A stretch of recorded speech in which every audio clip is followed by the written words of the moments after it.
Film dibuka dengan mimpi berulang tentang Westgate bayi dan gadis kecil berlari di lapangan terbuka.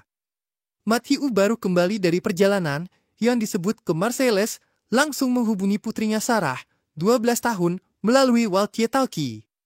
Sarah tinggal di apartemen bersama ibunya, Anna, di gedung seberang apartemen Matthew. Sarah hidup dalam kapsul khusus kedap udara karena menderita sindrom autoimun alergi total yang mengharuskannya hidup dalam lingkungan steril. Matthew memberikan hadiah untuk Sarah, aroma alami dari Kanada dan kartu SD berisi rekaman pegunungan Rocky untuk set realitas virtualnya. Matthew mengaku pada Anna bahwa ia sebenarnya pergi ke Kanada, bukan Marseilles, untuk mencari pengobatan baru untuk Sarah. Anna skeptis tentang perawatan ini karena dokter mereka tidak pernah menyebutkannya. Perawatan belum dipublikasikan secara resmi. Mereka harus pindah ke Kanada. Mereka berselisih pendapat. Anna merasa Sarah sudah punya kehidupan yang cukup. Sarah berkomunikasi dengan teman-teman senasib melalui panggilan video, termasuk Charlotte dan Du, gebetan Sarah. Mereka menyebut diri ikan mas dalam akuarium. Berita menayangkan gempa bumi hebat di Swedia dan Denmark. Gempa juga terjadi di Paris, menyebabkan listrik padam dan kapsul Sarah beralih ke mode baterai darurat. Matthew keluar dan menemukan kabut tebal misterius yang naik dari tanah, membunuh siapapun yang menghirupnya. Kabut dengan cepat menyebar ke seluruh kota. Matthew berlari kembali ke gedung Anna dan Sarah. Mereka harus meninggalkan Sarah di kapsulnya untuk sementara, dan berjanji akan segera kembali. Matthew dan Anna bergegas naik ke lantai teratas gedung, ke apartemen pasangan lansia, Lucien dan Colette. Melihat dari balkon, mereka menyadari kabut berhenti di ketinggian tertentu, belum mencapai lantai atas. Sarah aman dalam kapsulnya meski kabut telah masuk ke tamannya. Matthew menutup celah pintu dengan kain, sementara Anna mengecek baterai kapsul Sarah melalui aplikasi, masih tersisa 10 jam. Matthew memanjat ke atap menggunakan teropong untuk mencari bantuan, kabut telah menyelimuti seluruh kota. Lucien mengkhawatirkan putranya yang tinggal di lantai bawah, tapi tetap optimis. Colette mengalami masalah ingatan, sering lupa tentang kabut mematikan di luar. Anna cemas tentang baterai kapsul Sarah yang terbatas. Matthew teringat tabung oksigen milik tetangga, Pak Belkacem. Dengan keberanian, ia menahan napas, memanjat keluar jendela, dan masuk ke apartemen Belkacem. Menemukan Belkacem sudah tewas, Matthew mengambil tabung oksigen, menutup lubang-lubang masker dengan selotip. Matthew juga menemukan anak anjing yang masih hidup, induknya sudah mati. Ia mengunjungi Sarah, mengganti baterai kapsul, meninggalkan makanan dan baterai tambahan.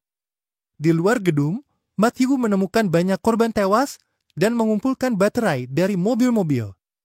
Ia bertemu tentara yang memimpin sekelompok penyintas menuju Montmartre, bukit tinggi yang belum terjangkau kabut. Tentara memberinya masker gas tambahan untuk Anna. Matthew kembali, memberitahu mereka bahwa kabut sedang naik perlahan. Dia membuat tanda di dinding untuk melacak kenaikan kabut. Radio yang diperbaiki Anna hanya menyiarkan pesan darurat berulang. Pagi berikutnya, mereka melihat kebakaran dan kerusuhan di Montmartre.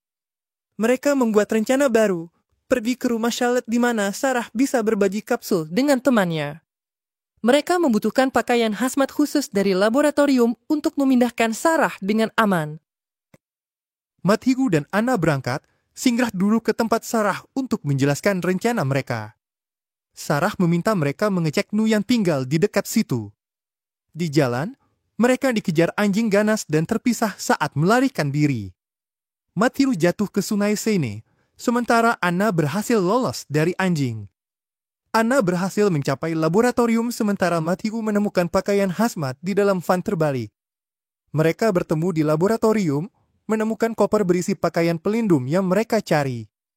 Saat keluar, terjadi ledakan yang merusak tabung oksigen Matthew dan membakar tubuhnya. Mereka sadar oksigen tidak cukup untuk berdua.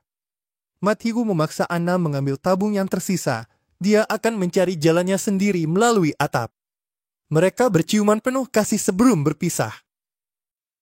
Anna kehabisan oksigen sebelum mencapai gedung, terpaksa menahan napas. Sampai di apartemen Lucien, Dia menemukan ledakan telah merusak koper dan pakaian pelindung di dalamnya. Matthew di atap lain menemukan perkemahan kecil dengan tabung oksigen dan senjata. Seorang polisi yang telah kehilangan akal menyerangnya, tapi Matthew berhasil mengalahkannya. Di apartemen, Sarah dan Anna berbicara tentang kematian. Sarah percaya hidup tidak bisa berakhir begitu saja. Anna sadar baterai kapsul Sarah hampir habis, 10 menit tersisa. Tanpa pilihan lain, Anna masuk ke ruang kapsul tanpa masker oksigen untuk mengganti baterai. Anna berhasil mengganti baterai tapi tewas karena menghirup tabut. Matthew kembali dan menemukan Anna telah tewas, harus memberitahu Sarah dengan berat hati.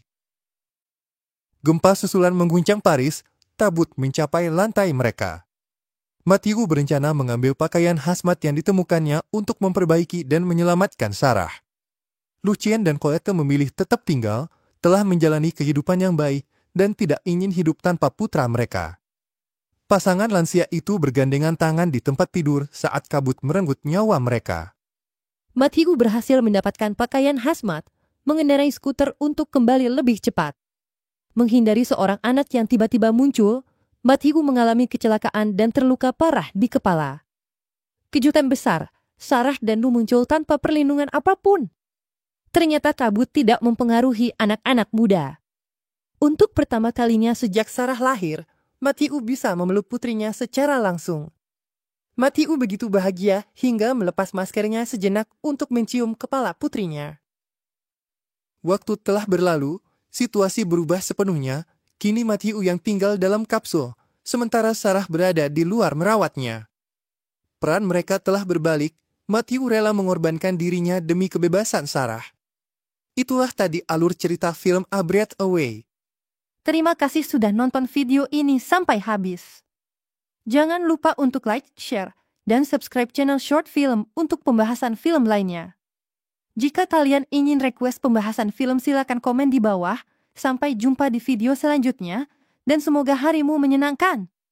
Jangan lupa ikuti Facebook dan Instagram kita.